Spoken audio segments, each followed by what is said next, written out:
I wasn't a big guy for school, and I was always like, how am I going to get educated? So, I forced myself to read and read and read and read. And I read and I read and I read and I read and I read and I read all the time. Because the more information I can absorb and speak to people that have experiences, that have knowledge and understand them, that's my future. You're listening to the New York Said podcast. Fear not, my friends. This will be my greatest performance. Give it to me. Here we go. We came, we saw, we kicked its ass.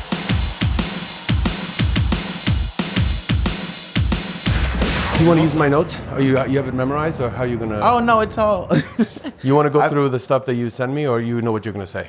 Yeah, no, it's going to come out naturally in the sense of... Oh, fantastic. Okay, so great. What I do is I provided the notes because Laura she said you wanted an idea of what we'll be talking about. Yeah, that's great. And so I provided it, but Perfect. The way it happens is just a genuine conversation. So it doesn't sound like market speak, because once people feel like they're being sold to, then they kind of just tune out. Of course. But if they feel like they can connect to us, then we're cooking. That's awesome. Are you a journalist by trade? Are you on your own, or you? And I've been an independent contractor for about 15 years. Oh, cool. And then I started my own about 10 years ago. Okay. I created New York Said. Oh, yes. And so New York Said it's become this if you know thing. Right, of so course. I've spoken to Everybody. Jerry Saltz of The New Yorker, but I've also the guy who sells his art on 14th Street. Yeah. We've had a conversation. So I don't speak to everybody. I say no a lot. It's like a intuitive thing to me. Yeah, of course. And so when Laura reached out and Sam reached out and I began to read your story, it was bigger than just food. From what I gathered, everybody talks about just all the traditional iconic things. But the biggest thing that stood out to me with you is your appreciation for mental health. Oh my God, that's the biggest thing, yeah. So we can start there, and then we can get into all the other good stuff. We're kindred spirits. Of course. New York Said was started from just taking walks around the city, and I just remember just having these visions and realizing that the things that I thought that I was failing at, I was actually learning very, very valuable lessons. So when did you start realizing the importance of taking those hikes, taking those walks, and getting your mind right? Growing up in New York and Queens, actually I grew up in Astoria. As a kid, my parents came here very poor. And, my father had started to work as a busser at the 21 Club, and my mother was a cook. And they came in from Croatia. They came from Croatia, yes. They came here, and they borrowed some money from their siblings, and there was a lot of chaos in the house. They both are very old school.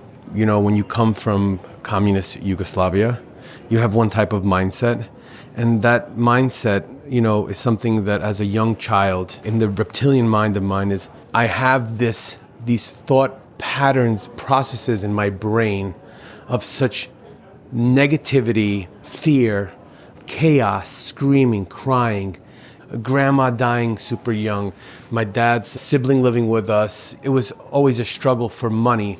Nothing was ever good. We lived in a serious negative place trying to make it in this big, powerful country. Mm-hmm.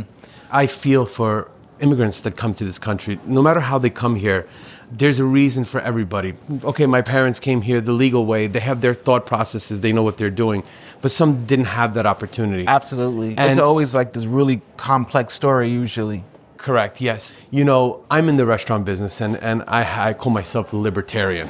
So I'm the kind of guy that wants to shoot guns, smoke weed at my gay best friend's wedding. So I love it all. I'm open-minded with everything. I don't judge anybody, which leads to my walks, right? So young kid, scared, all this kind of stuff. And then I slowly start to find out that exercise is my best friend. Yep.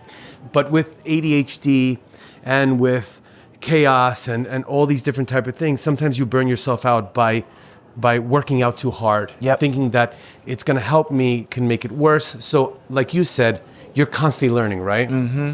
And, growing up in a Catholic household, parents very Catholic, me, I never wanted to believe in anything I didn't believe that I can see, understand, feel, but the fear is there. 100%. God will punish you. I mean, God will punish you? What do you mean God will punish me? I thought he's my savior. So I lived, that was my life. Right. So then, I definitely struggled from something. I'm a creative guy. I'm a businessman. I'm a mix of everything. I carry a lot of emotion.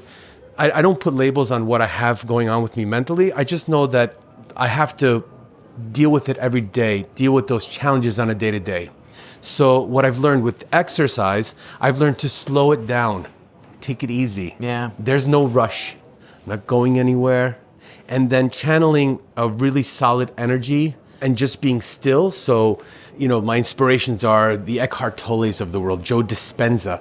And what happens is you take a lot and you learn that, stillness for a moment, when you can control your mind or actually pull your mind out of your body, and now all of a sudden, have that full control, being in the unknown and actually accepting the unknown, like we accept religion, we don't know. Right. Is where my peace comes. Yeah. And then I'm literally so grateful for what I have and what I'm going to receive. I'm not asking for it. I know I already have it. So that is what brought me to where I actually am today, sitting here with you. Yeah, everything that I've read about you, your podcast that I listen to, I'm like, Dennis seems to be present. Not only present, but you have, and we share this, and I'm saying this because to have the ability to manifest and almost turn reality to whatever you need it to be for you. Correct. That power. Are we talking the same thing? We're talking the same exact thing. A great example is when I've been working here for so many years, this was my home. I was, was here with my father and his business partner, and their other partners that actually turned into a crazy, completely waste of time lawsuit, right, and money and everything else, just with people not understanding business. So I would always say to people, never get into business with people that don't understand business. Because sometimes people may just throw valuations out there because they see or feel something from outside. It's emotional. Correct. But let's go back to Delmonico's. Here working so many years, I was never this present guy in the restaurant business. Things are moving 1,000 miles an hour in the business. Yeah. And, I still had the same fear as a kid. And the only way to what's going to happen is going to fall apart. We're going to get shut down. Where's the health department? My kids, my wife. How am I going to pay my bills? The partners. It's complete chaos. Yeah. So you're constantly exercising, and of course alcohol, which is in abundance. Thank in a God. restaurant. Drinking, drinking, Adderall, drinking too much, Right. no Adderall, more. So you're always trying to self-medicate. And then as time goes on, I start to realize that my best friend is the silence that I have for some 45 minutes to an hour, where I'm there, but I'm in full control of my destiny. Yes. And what happened is this restaurant went into a lawsuit, and it ended up out of my hands, and at the same time out of my father and his partners' hands and their partners. And the judge made some decisions. With whatever decisions he's made, it went totally against anything that was good for me. I didn't inherit the restaurant. You said you didn't inherit No, the I did not inherit Okay, the you restaurant. fought for the restaurant. So what happened is I, luckily a great relationship and knowing that I'm a great operator and the landlord understanding who I am and who I was for so many years, being here since I was 21 years old, 98, 99, summer. I started to realize that during the time I was really upset at the restaurant. I was upset with everybody. I worked my ass off all these years to make this place get somewhere, and now it's lost. And I said to myself, I was the heartbeat of the business. And I said, the only place that place is going to work if people understand what it took to make this place happen, I need to be back in the building. And so before I left in the coat room, I don't know if you saw that thing.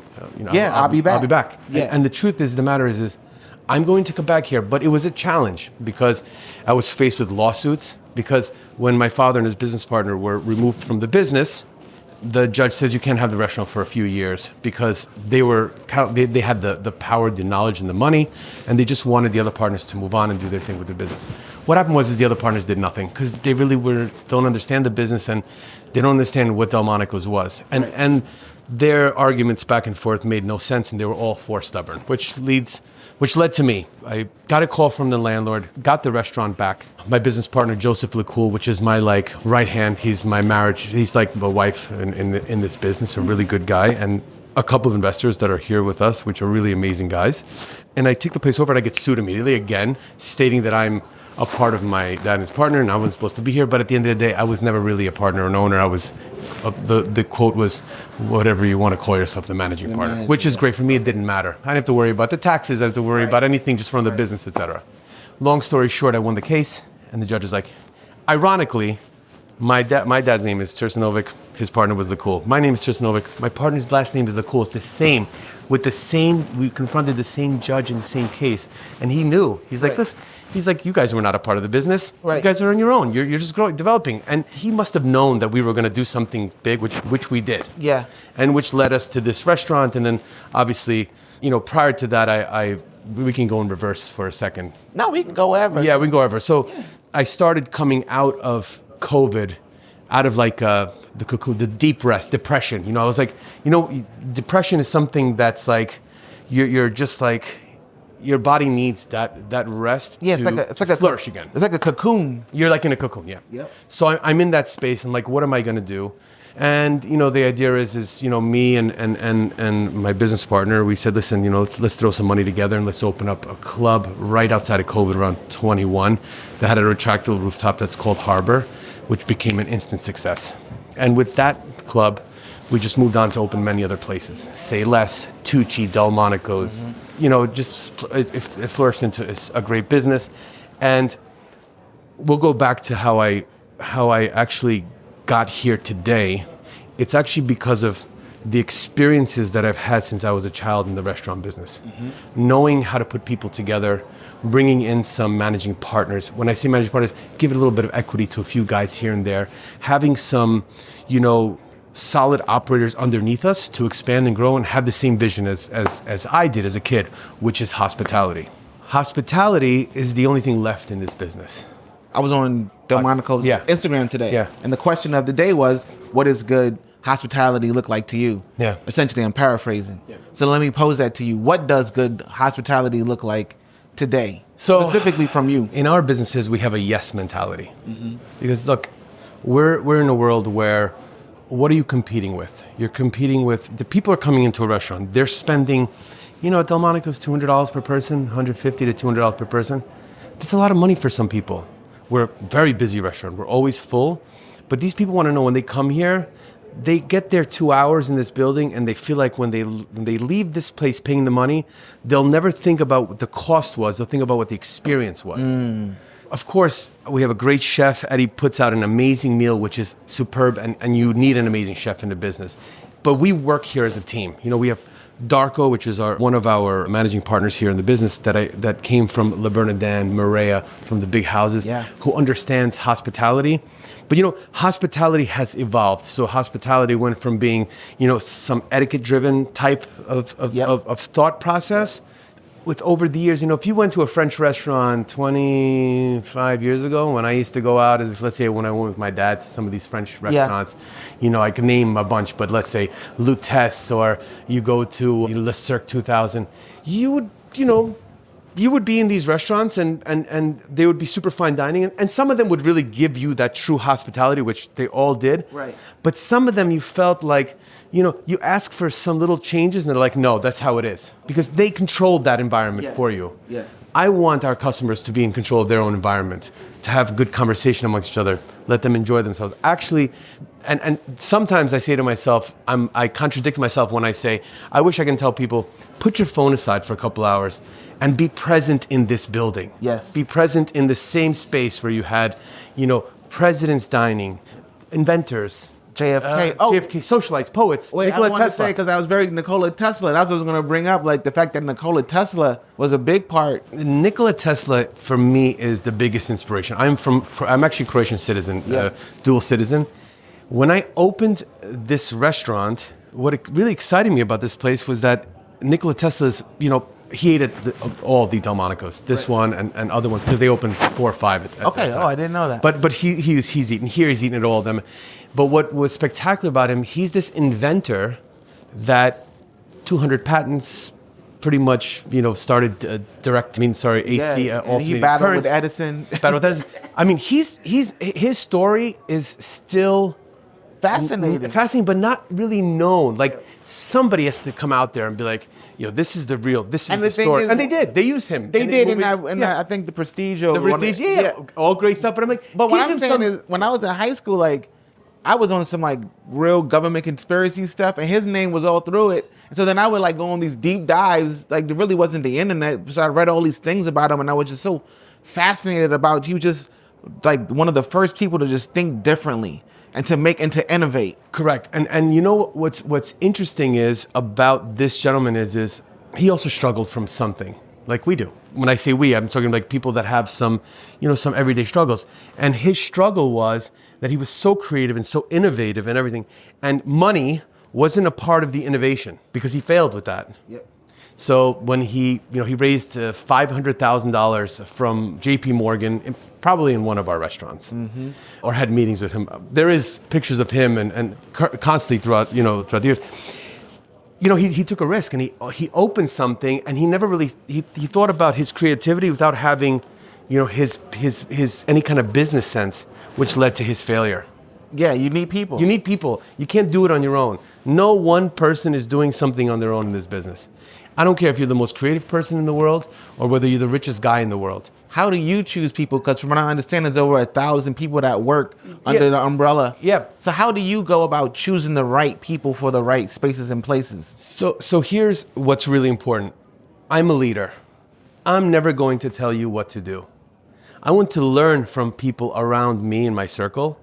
And I want you to show me how we can get better in this business together. When I say that is, I lead the team by allowing them to lead themselves, right? So here's an example is I give so much credit to my business partner, Joe LeCool. He has some qualities that I couldn't do. Behind the scenes guy. He's amazing at everything he does. Is the day-to-day understanding the dynamics of the business. I'm more on the creative side. I work with menus. I work with our chefs. I work with marketing team. I work with the advertising and marketing. Doesn't that sort of reflect the relationship that your father had with his partner? Exactly. It's a very similar situation. But that goes with every situation when you see it, right?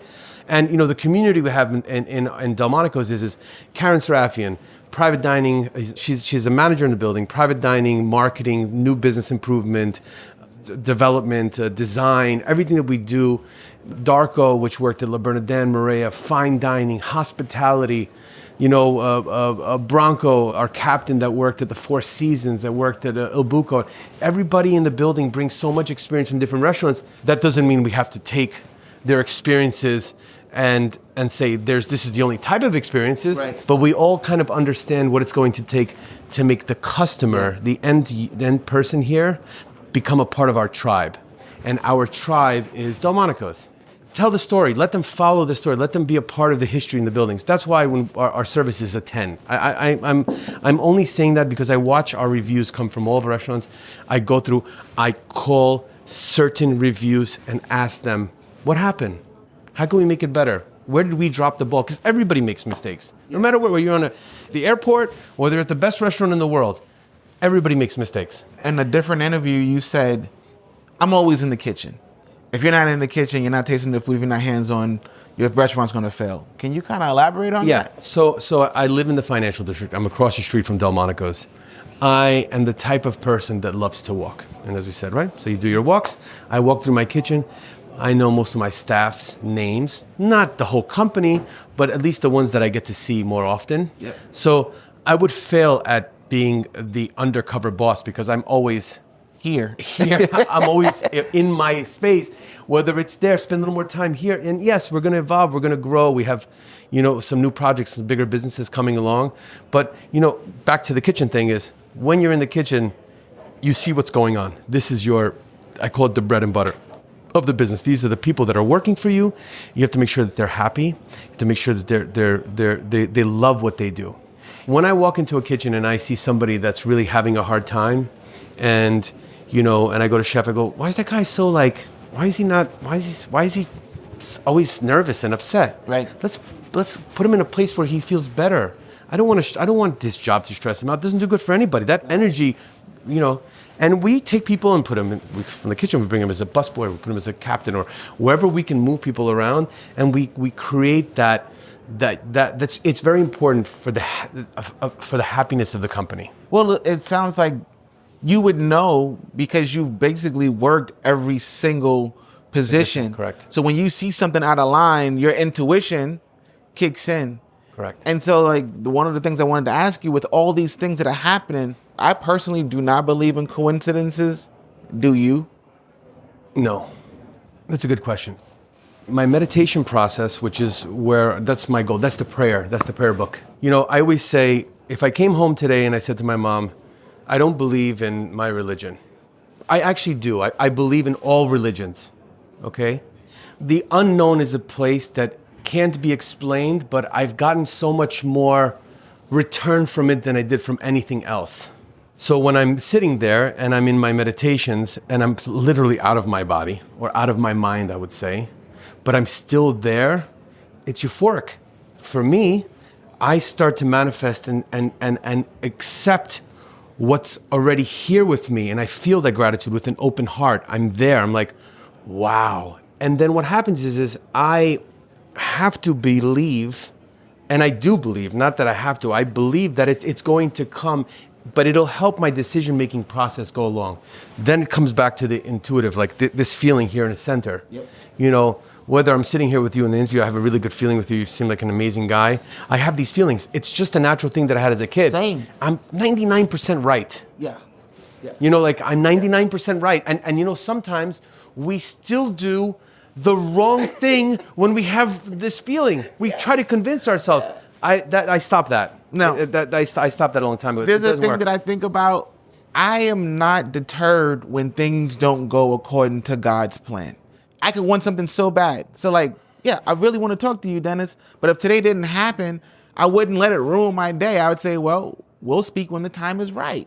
Like, or whatever opportunity or what have you. And so I didn't tell you earlier, but I do this. This is a passion project. I'm grateful that I created this thing. But for a living, I work in hospitality and tourism. They send me all over the country. And I literally go and capture the best. Like, I'll talk to their chef, the Michelin star chefs in San Francisco. They'll send me to wine country in Oregon. They'll send me to Florida, what have you. And I'll just basically do this. They just hire me to be myself. In school, I used to think about that. I used to be like, it would be crazy if I could just have a job where I could just be myself and just talk to people. And over time, it just happened. So I stopped questioning. And even when it doesn't work out, I'm like, it wasn't supposed to. Because it's the most important thing. Never force. Yes. And when it's going to come, it will come the way you want it to come. Yep. Unexpectedly. Yep. Not at the right time. Not right away. To go back for a second, you know, I have a major hip problem for years. I've literally meditated myself into a pain-free hip by just imagining myself back doing exercise the way I did as a kid. And walking was, you know, walking meditations and, you know, moving the body and just glucosamine adjustments, that back and forth, less arthritis, no pain. Yeah. And I'm so grateful because this came. It took a while. Yep.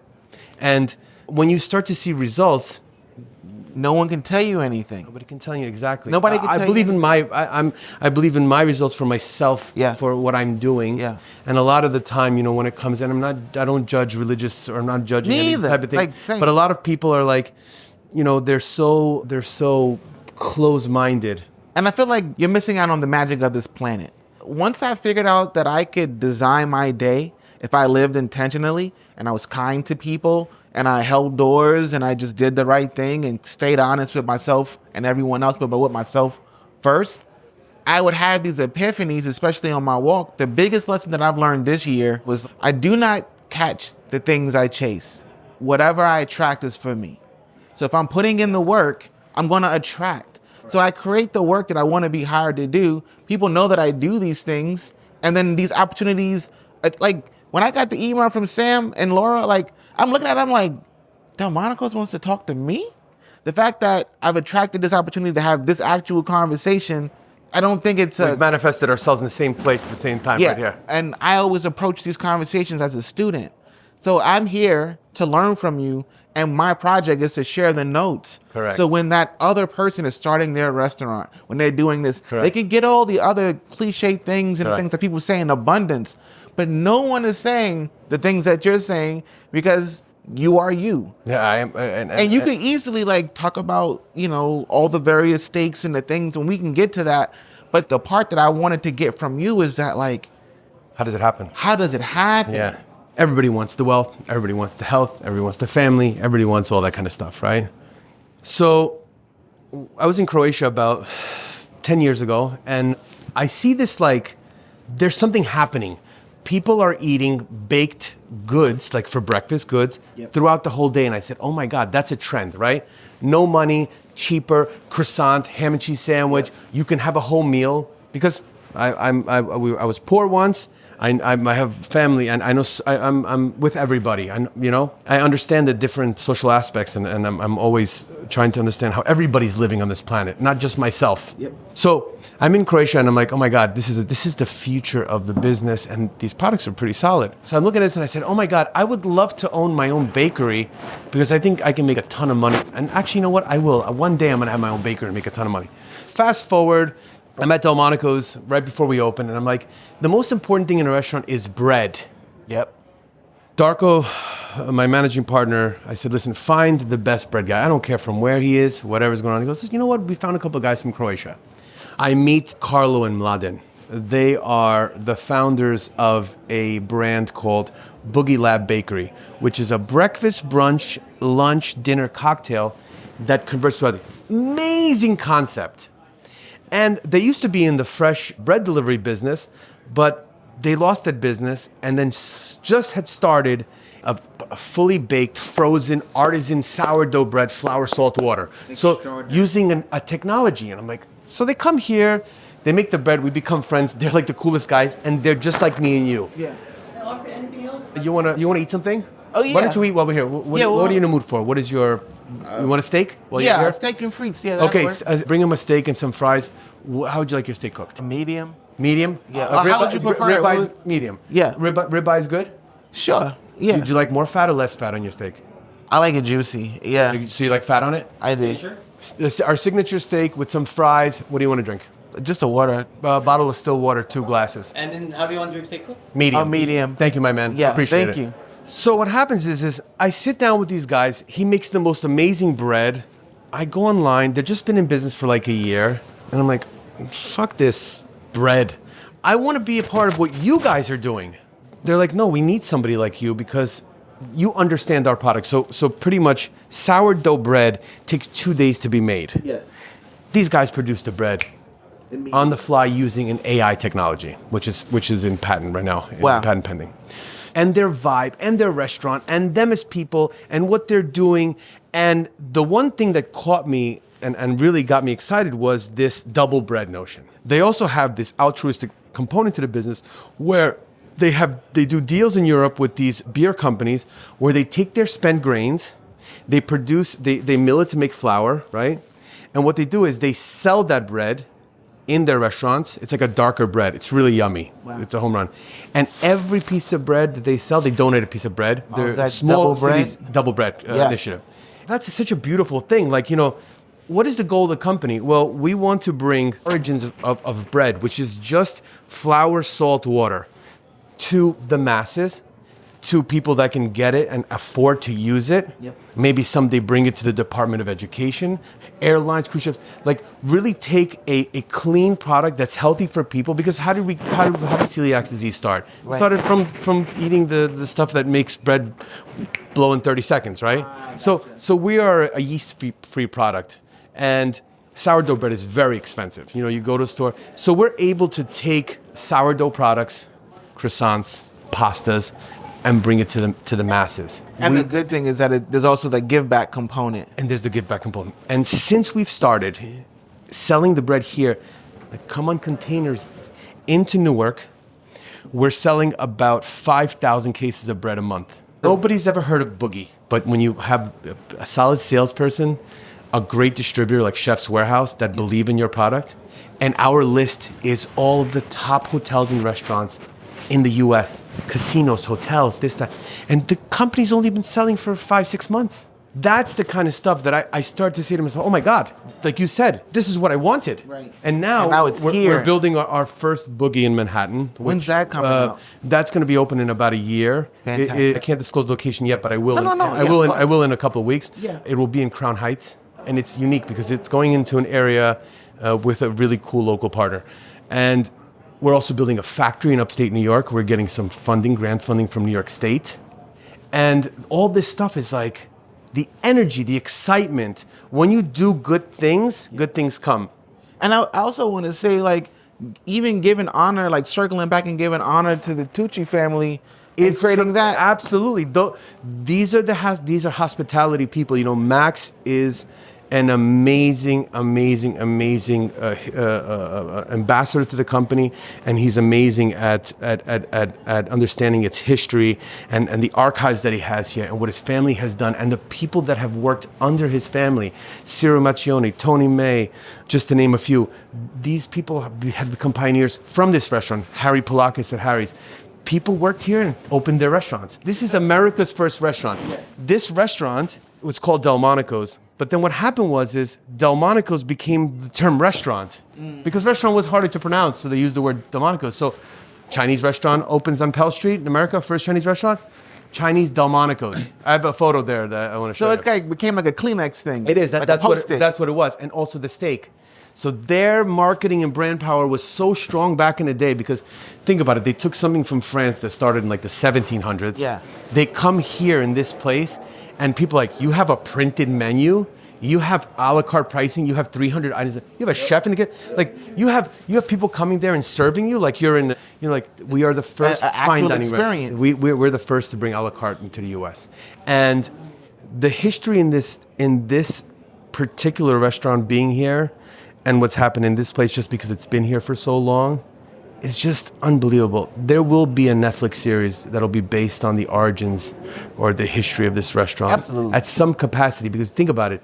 Charles Renhofer, French/German chef, comes here and 300 items in the menu, slaughtering animals here on the side of the streets with no real sewage. No running water. People dropping ice cubes at the front door. Mm-hmm. He's doing baked Alaska. I mean, and creating these dishes on the fly, and all these like powerful people coming in. No rules. And he wrote the Epicurean, which is like the Bible for cookbooks. Pages are so thin you could see through them. And I'm saying to myself, I'm like, how did these people do it? I'm ashamed of myself for sleeping when I think about how they ran their business, right? I'm like, and there's this picture of Charles Renhofer, and the story would be so amazing if you can actually understand and create how they used to, like, just a show about the restaurant and duplicating what it was day one in 1837 would be so amazing. Right? I read somewhere that even around that time that there was a bakery component. Yeah, they had bonbon. They had a bonbon shop. They're weaving baskets. So like bringing Boogie and like all these things are coming full circle. Correct. So Boogie was my, what do you do next? Did I create Boogie? No. I give the credit to my founding partners. They're amazing. But allowing Delmonico's to be the sister company to a, we're partners in the brand. We're owners in the brand. And, to bring it to the U.S. and it's kind of the same thing. It's like, wow, look what they're doing there. We're bringing it here. Now we bring it to the masses. And it's like, it's something that's really makes me feel good. It's another first that's added to Delmonico's. How have you continued to innovate and adapt to the times? Adapting is why this establishment is over 100 years old, no doubt. But now that you have the baton, you're dealing with, again, the AIs, the technologies, the trends, the social media, things that people may not have understood as far as marketing, even us having this actual conversation. Like you talk to the Times, you talk to the New York Set, like you talk to so like that strategy of like not just beyond marketing, but the food, the new selection, the other restaurants and the clubs, you've created this universe that feels like it will stand a test of time, but there's a lot of innovation on your part. Yeah, so I've been here for 25 years. And what did year one look like for you? What did year one, like you've been here 25 years, so year one you weren't this behemoth top of the totem pole. No, year one was a very busy lunch with no dinner business in the financial district. But the landscape of the financial district didn't look like it is today. When you look at a restaurant, and the question that I'm going to go back to the question what you're asking is like, how do we keep doing this, right? And how am I going to do this for another 150 years? Right? It all goes back to the customer. The customer, the history, the experience, the hospitality, the knowledge, the know-how. And really, you're always back to the customer. Having the respect of putting something out and people telling you, wow, that's amazing. You know, like, we do such an amazing job at this restaurant. We're sleepers in the business. We do a tremendous business here. To be honest with you, it's like, sometimes I'm so proud to see how busy we are as a restaurant. And I'm like, you know, I would come here as well. I would bring my girlfriend, my family, whoever it is, and I would come to this restaurant because I try to always keep things timeless. I always try to make you feel like we're a part of what everybody's doing in the city, and then you do really good on the hospitality component, and then you constantly add some creativity. You constantly do some really good things. We're always out there. We're supporting programs for, you know, feeding and donating and doing a bunch of stuff. And that's a part of what we are. You have to be a part of a community. And I feel like Delmonico's and the people that work here make people come back all the time. Right. When I go to a new restaurant that opens, and I hate this feeling that I get in my stomach, and I see this $10 million business, and I sit down and I say to myself, it's not going to last. Because you can sit in the $10 million restaurant, but if you don't feel the energy of the $10 million restaurant, you're out of business. Nobody's going to come. And I've seen that throughout my whole life. Yeah. So when I open a restaurant, like Say Less with my team that's there, we knew the energy that we had to bring into the place. Yeah. I feel that same energy there that I do here. Same thing at Tucci. You're developing that energy, but you're also you're dealing with everything. You wake up in the morning, like, how do we do more business? Yeah, I work in hospitality, and so like 99.9% of the time, the hotels, the restaurants that I go, everybody's good people.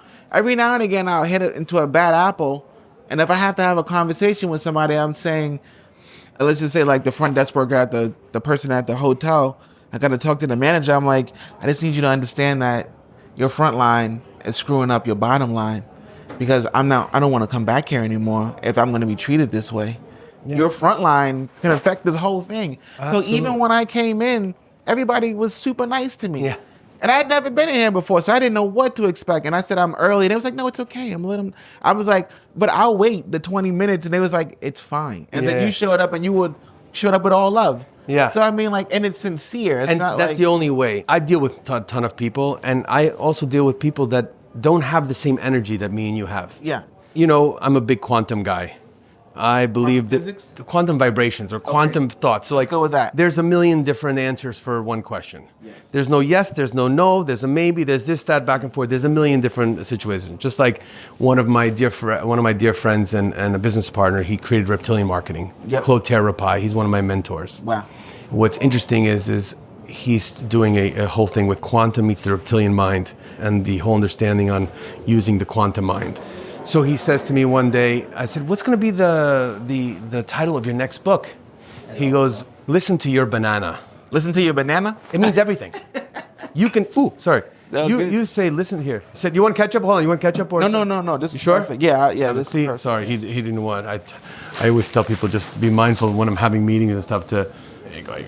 There you go. A glass of red wine or? Oh yeah, that would be great. Okay, a glass of red? yeah. Fantastic. So what I'm saying listen to your banana. Yeah, so listen to your banana. And what's interesting is when you say listen to your banana, it means a million different things. The first one that you peel it, eat it, this, that. Like this, there's so many different combinations, right? And then all of a sudden, the other day, he sends me the article, the guy eating the banana off of the tape thing. Yes, and then an art basil. And the idea is like, it's almost like he's like, you see, Dennis, I put it out there, and like, you know, like, and I just constantly surround myself with people that I can learn from, that I respect and adore, and I show them the same respect, and they learn from me. I never really truly loved myself as a person up until about, I would say right around a little bit after COVID. Really? Because you know what happens is you play that game of always being down on yourself. Yep. I'm not that smart. I'm not that thing. I failed. It's never enough. Am I making people pleasing? You know, there's a big difference between people pleasing and being a good person helping people. And I had to really unlearn a lot of patterns because people pleasing can empty your bank account. Yes, 100%. Not only your bank account, but it can annihilate your spirit. Exactly. Like your bank account, Emotional you can make bags. that- yeah, You're handing But your you're emotional bags over. because you're being a caricature of yourself. Correct. When really, that's what's so important about the walks. With the walks, I realized what I don't want and what I don't like. And certain people speak to me a certain way, or certain situations are like, you know what, I need to start saying no to that. Correct. You know, like that kind of thing. Well, you know what's interesting? Like, as far as the walks, the meditative walks are really, if you put on a really solid meditative walk, and what I've learned, it took me a while, it took me a good 3 months to really get into it. I walked over the Manhattan Bridge one time. As I was walking, I slowly closed my eyes to a point where I'm not trying to stare at any objects to understand what they are, just understanding that they're there, which is very hard to do. Yes. Because we're so trained at understanding objects and labeling everything. Yeah. You drive somewhere and you go, I hate this fucking location. Why? Because something happened and there was an accident or this, that. And what happened was that, can you do me a favor? Can you bring a glass of red wine? Red one? Any Yeah. preference with red one? With cab, yes. Cabernet? Yes. As I was walking one day, I all of a sudden caught a moment of trance where I took myself and I was actually watching myself walking. I was like one of those cameras in the BMW. Yep. I sound crazy saying this. No, you do But I not. was watching myself walk and I'm saying to myself, I'm on top of the world right now. And then I was out of it. And then I was still looking. So, you know, sometimes our ego gets so much of us, we don't even know. Look, I'm heavy because when I eat, I'm really not present. Yeah. And there's nothing wrong with that. You know, like You bringing sand to the beach, brother. I got me a beach ball. But what I'm saying is, like, you know, like when I talk about being present, I'm really talking about try to be as present as you can, because if you're going to be fully present at all times, you may never do anything.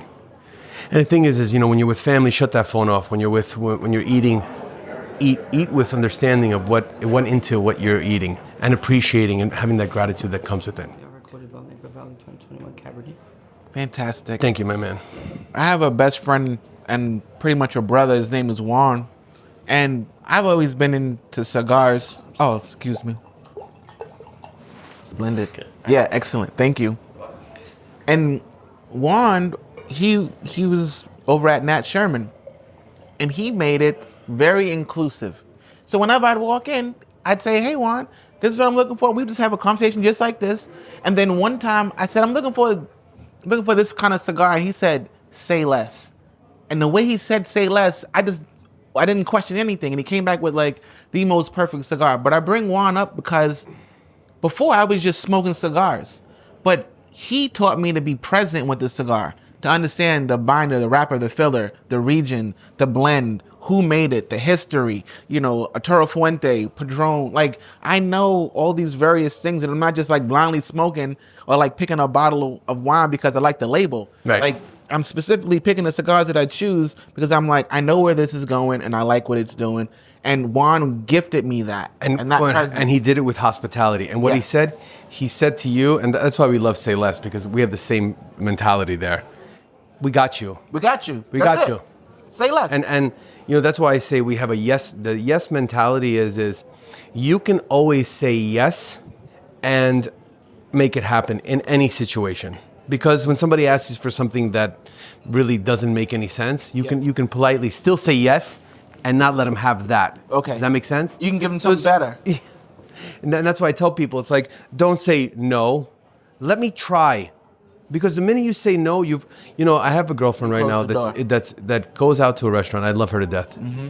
And she will always ask for something that's not on the menu. And I'm always like, And again, I don't believe in coincidences because the fact that you are who you are, you're with someone that would do something that would yeah. be the most like, why would you do that? Yeah, and you know something? Keep you on your toes. I go to restaurants with her.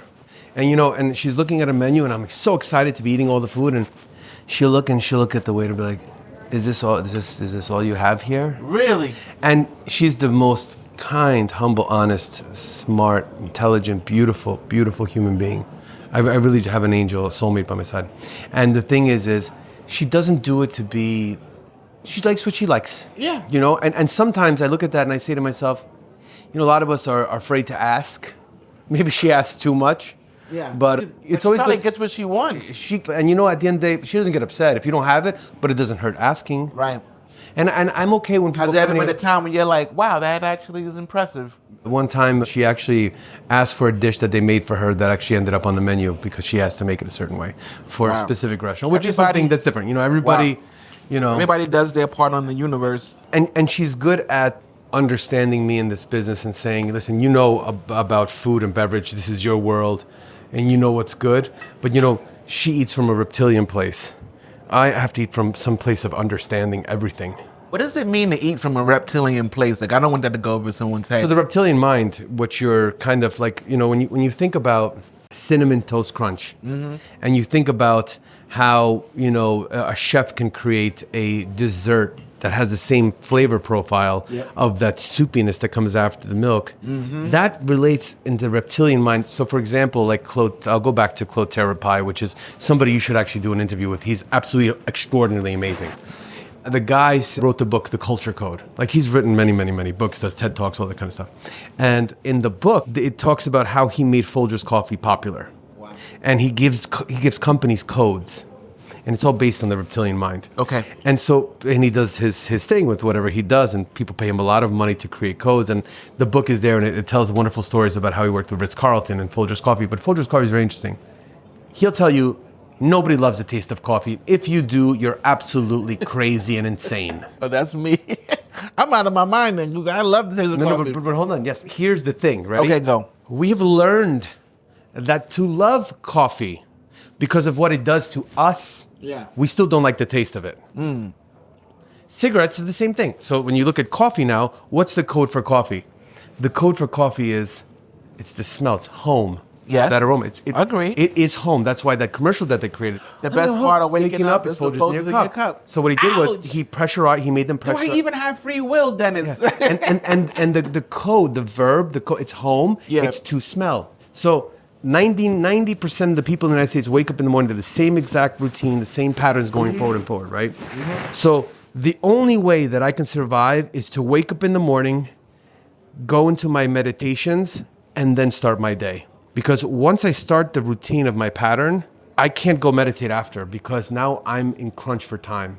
The idea is to change your patterns.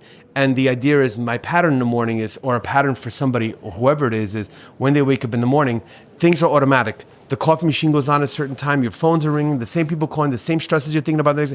All these things are coming at you, and you really can't live. You can't live because your patterns are in control of your life. And so now you're fucked. In my meditations, I'm extremely creative. Things come to my head, I'm like, woof. They hit me. I know how to think differently. I know how to react differently. I know how to talk differently. I know how to feel differently. And I tell everybody, just go meditate, man. And everybody's like, I don't do that shit. They're afraid.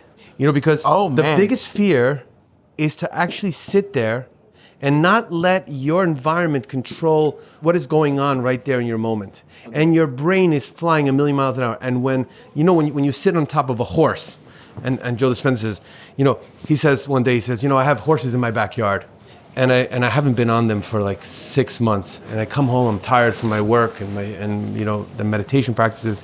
And he jumps on that first horse, and the horse starts staring at the other female horse, and he's not himself. And he gives him that jolt and says, I need your attention. Focus. The same thing is when you're in meditation. You need to pull the body out of the mind. And, with pineal gland, the pineal gland meditations where you're really feeling that, and you're really becoming aware, and now your body it's there, it's space, and all of a sudden you have full control of everything. Yep. And you start to enjoy meditation, and you clear your mind. People like, I raw dog on the airplane for 8 hours. I've been doing that for like the last 2-3 years. When I fly to Croatia, I literally sit there and meditate for like 6 hours straight. I don't want a stewardess to talk. I don't want to talk to anybody. Just leave me alone. A little do not disturb sign. And no music, no nothing. Just you. No, I put in my AirPods just to give me some some frequencies or some noises, just so I can. Never put anything into your ears. Never put anything into your ears that's going to relate to anything from a past or a present or current moment. That's more for lifestyle. That's more for getting yourself going.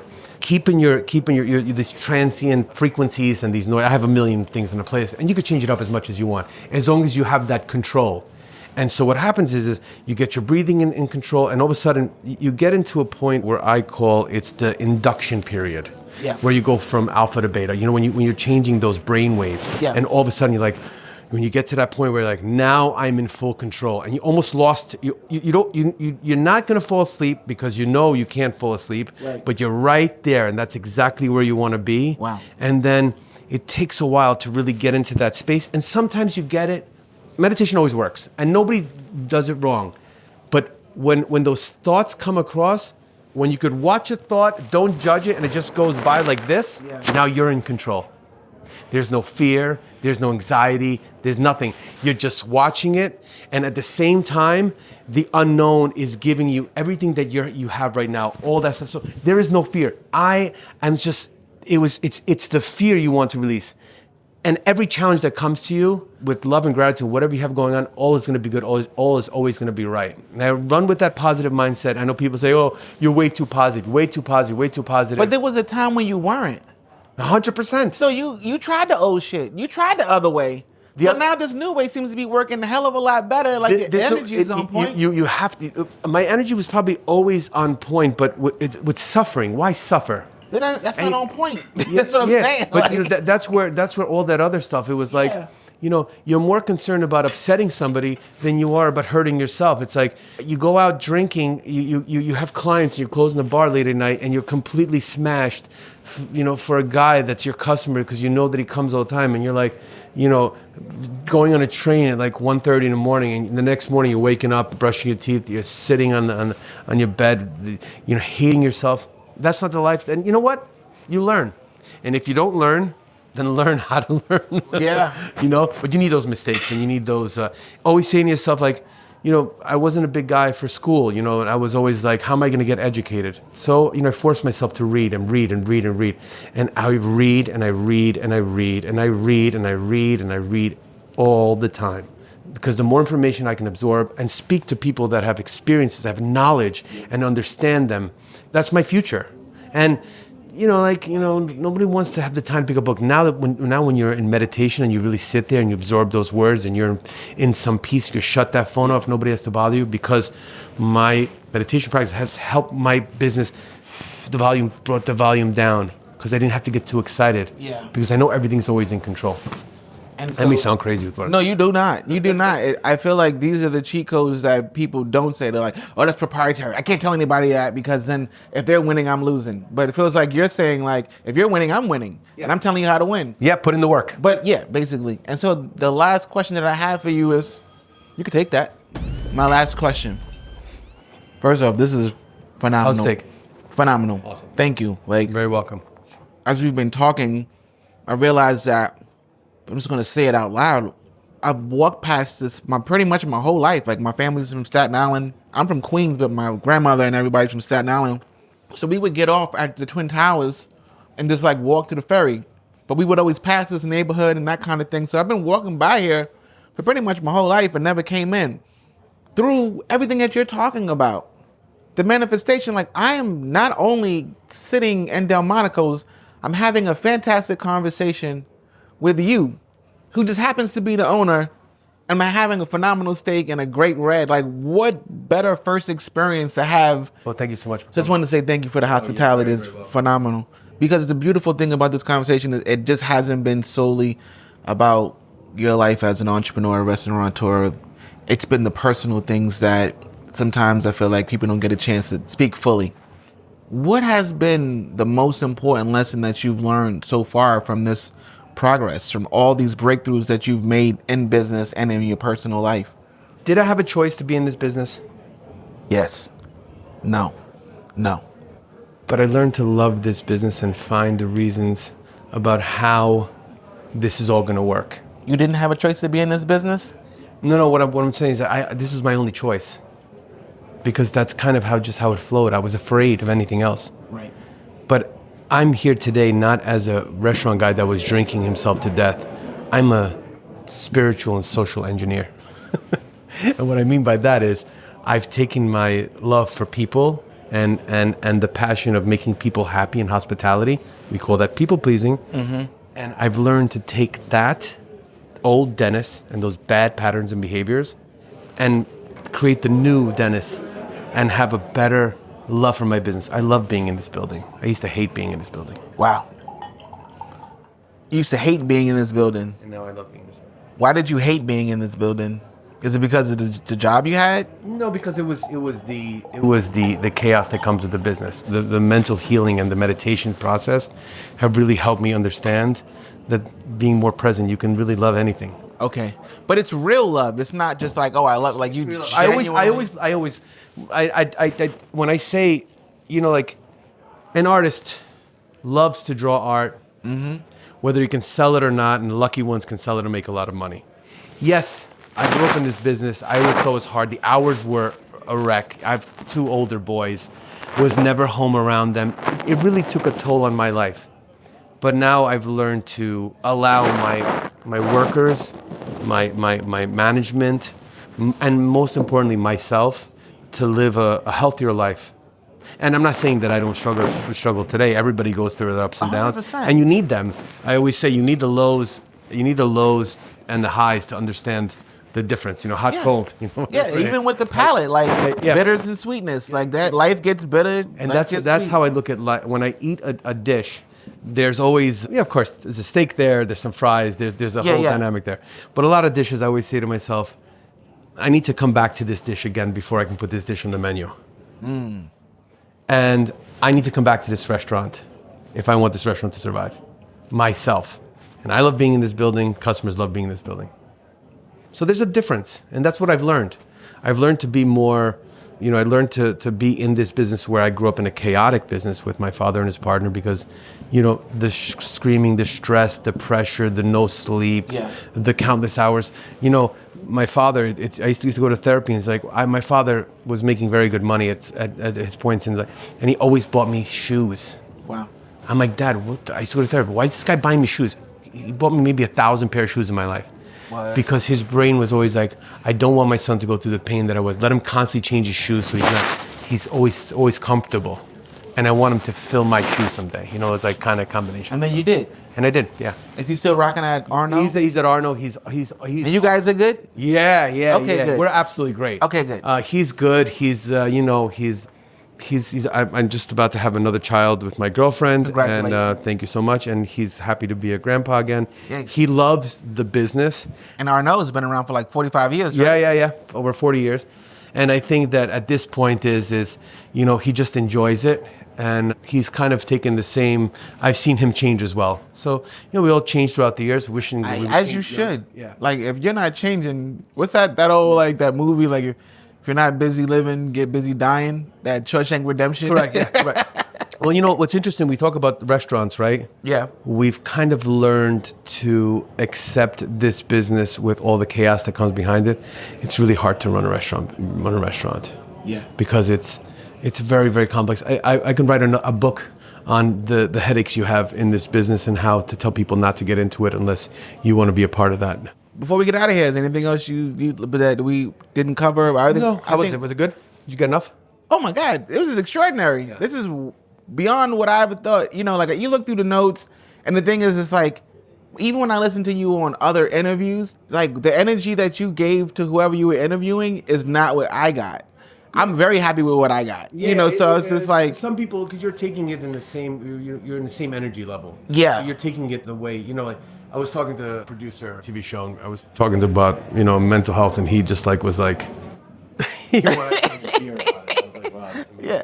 So it didn't intrigue him, because everything is so, so like, yeah. Like I don't have time to think about anything else but what I have going on for the next 70 years of my life. Right. But I feel like I'm 40. I'm 46. I'm 46. Yeah, I was born in 78. I was born in January. And so, like, when I think about being in my 70s and 80s, I want to make sure I did all the things I wanted to do. I had all the conversations I wanted to have. Absolutely. I ate the steaks I wanted to eat. Yeah. I drank what I wanted to drink. I went to the places. I climbed the mountains or whatever. And then I could just shit in my diaper and smile. Like, I did it. Like, I don't want to be like 80 years old, miserable, blaming the world for this. My father never hugged me, and all. I don't want to be that guy. And that's one thing I do is, I'm one very important thing that I leave this in.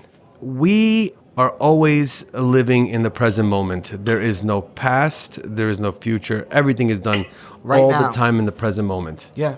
Time is just something we use to get from point A to point B. There you go. And you have to forgive. That's the most important thing.